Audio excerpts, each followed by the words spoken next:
As far as I know, my wife's aunt, named Marie Davidson, is buried in the plot right back behind me, back here with the concrete around it. And she was the last person buried in this cemetery, I believe. And she was buried there in 1970. When I was a little kid around Pearland here, the Old Settler Cemetery originally did not belong to the city. It belonged to, they had a group of people who managed this Old Settler Cemetery.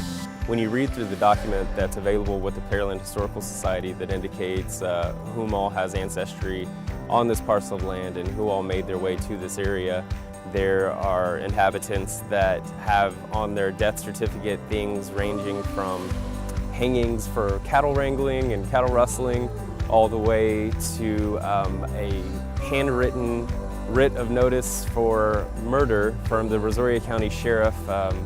So it has a really sordid history of inhabitants, and so many years later we're able to look at those a little objectively and just see really how unique and diverse the background of what at one time was a really sparsely populated area and started to begin the boundary of the unfounded western parts of the United States. It was a community graveyard with the burial of the pioneer E.C. Ackerley, who died in 1894.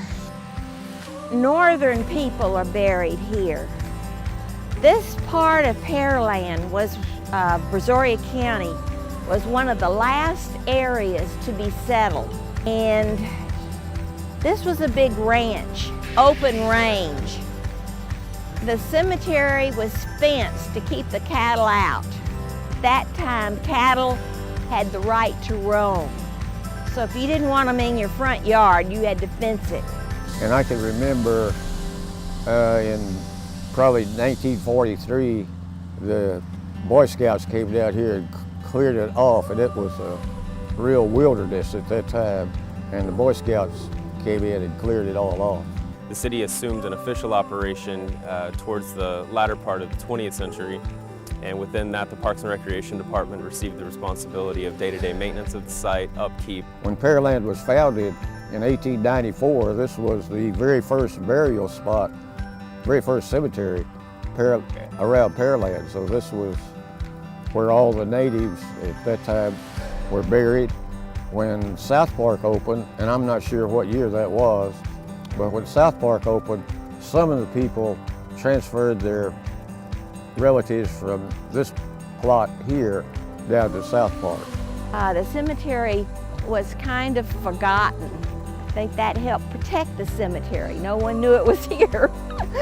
But in 1936, some people that were buried here were disinterred and buried there. Throughout the site there may be graves that don't have traditional type markings such as headstones or crypts.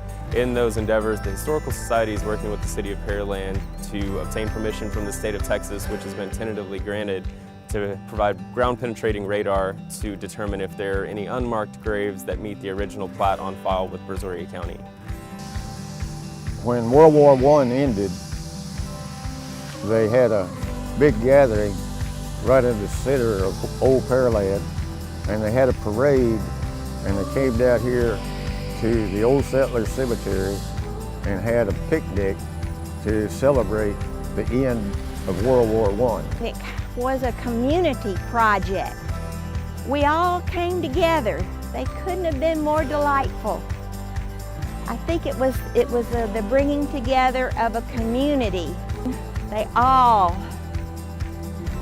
came together and really tried to remember who was here, and they were so proud that this was going to be saved.